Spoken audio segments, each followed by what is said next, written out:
A mi Dios sea dada toda la honra y la gloria en este día, y para todo el que me escucha allá afuera, la paz de Dios. Si hoy te preguntaran cuál es la sazón más usada en el mundo, ¿qué contestarías?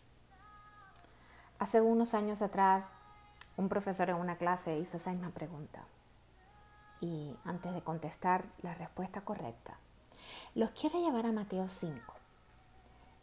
Y aquí se encuentra Jesús hablando. Es el sermón de monte del cual hablamos en el devocional anterior, al cual le puse blueprint. Le voy a dejar un link abajo para el que no lo haya escuchado y lo quiera escuchar. Pero hoy les voy a leer en el versículo 13 y dice así: Vosotros sois la sal de la tierra, pero si la sal se ha vuelto insípida, ¿con qué se hará salada otra vez? Ya para nada sirve, sino para ser echada fuera y pisoteada por los hombres. Antes de comenzar a hablar un poquito de la sal, les quiero recordar lo que estaba haciendo Jesús. Jesús le estaba hablando, dice que a una multitud, y llegaron los discípulos. Y es donde él habla todo lo que les comenté en el devocional anterior. Pero aquí Jesús habla de la sal. Y es importante porque Jesús usa palabras que son comunes. Por lo general usa parábolas. Y cada cosa que Jesús usa tiene un sentido tan grande y tan profundo que solamente en un devocional no me alcanzaría para hablarles. Y buscando cuántas veces en la Biblia se habla de sal, encontré muchísimos versículos. Es más, les animo a que lo hagan, que lo busquen, que profundicen. Yo hoy solamente le voy a hablar de algunos. Pero antes de comenzar a hablar de estos versículos, quiero preguntarles algo. ¿Qué hace la sal? Especialmente en aquellos tiempos, ¿para qué era usada la sal? Bueno, además de ser el que le da el sabor a la comida, ¿cierto? Porque no importa cuánta sazón usted le ponga a una comida. Si no le pone sal, es insípida, no sabe nada. Es más, por ahí decimos comida de hospital. Pero si se pone a pensar en el tiempo de antes, además de ser esa función, la sal también preserva la carne. En aquel tiempo no existían refrigeradores, así que usaban la sal para preservar la carne. Fíjense qué importante. Pero ahora sí los voy a llevar a algunos versículos de la Biblia para ver dónde se usa la sal y cómo se usa la sal. En Colosenses 4:6, Pablo escribió lo siguiente: que su conversación sea siempre con gracia, sazonada con sal, para que sepan cómo deben responder a cada persona. Fíjense qué importancia es que cuando tú hables, tu conversación sea sazonada. Quiere decir sin usar palabras ofensivas, obscenas, palabras que de pronto traen discordia, porque es sumamente importante lo que sale de nuestras bocas. Es por eso que en Mateo hay una parte en que a Jesús le empiezan a decir que por qué sus discípulos no seguían la tradición de los ancianos y no se lavaban las manos cuando estaban comiendo. Y Jesús le contesta que lo que contaminaba al hombre no era lo que entraba por su boca, sino lo que salía de su boca. Eso contamina.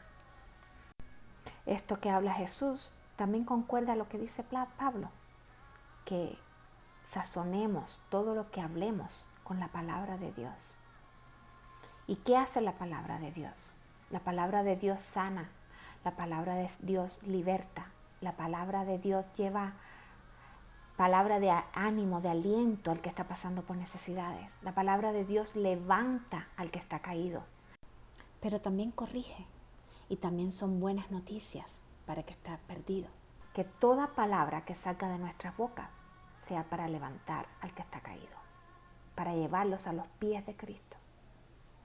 Ahora veamos para qué más se usa la sal en aquel tiempo.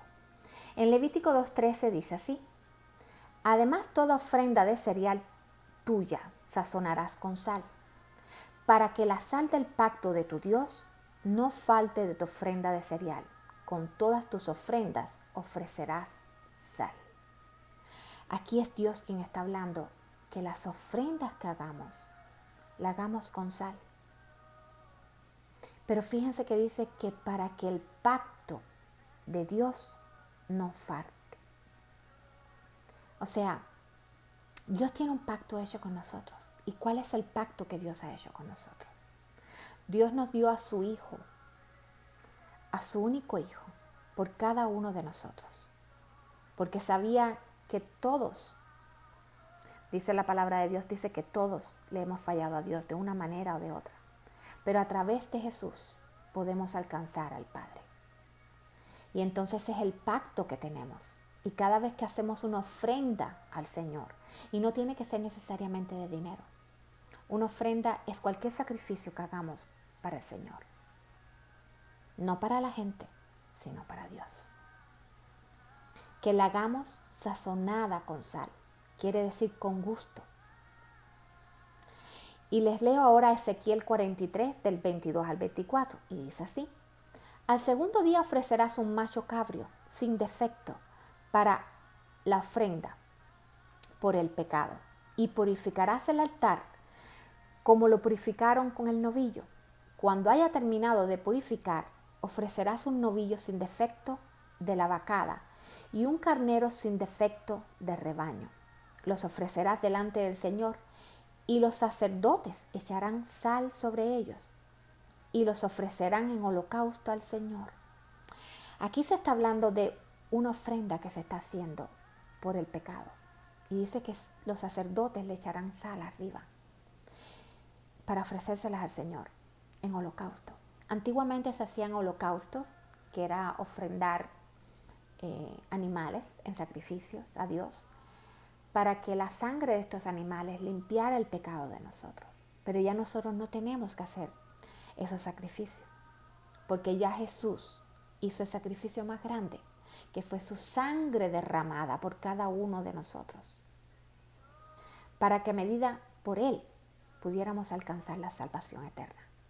Entonces, esa sal en nosotros, cuando Jesús vino y escogió a sus discípulos, escogió lo mismo pescadores que recaudadores de impuestos, que recogió a un hombre que era un doctor, pero la inmensa mayoría eran personas sencillas. Y Jesús las usó, las transformó. Fueron transformados a medida que fueron caminando con Jesús. Y luego fueron preparados para ser la sal del mundo. O sea, para llevar el evangelio a otras personas. Él no dijo, ustedes van a llevar sal. Él dijo, ustedes son la sal. Miren la diferencia. Entonces, esa sal, ¿por qué es? Porque llevamos el Espíritu Santo dentro. Nosotros somos templo del Espíritu Santo.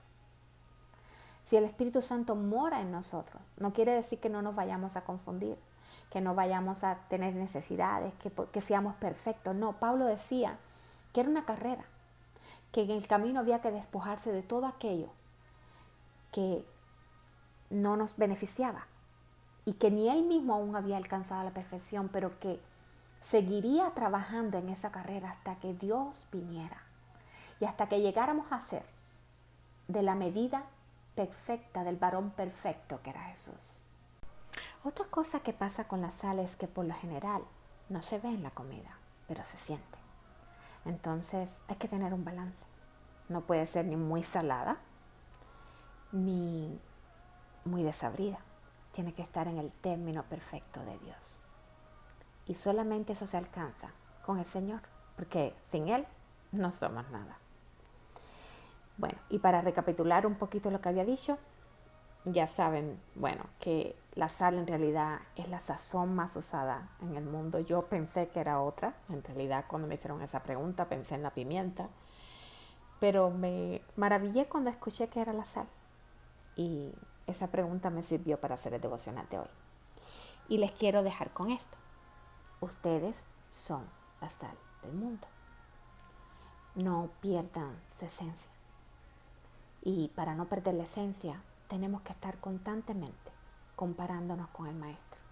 Constantemente buscando en nuestros corazones. Constantemente llenándonos de su palabra.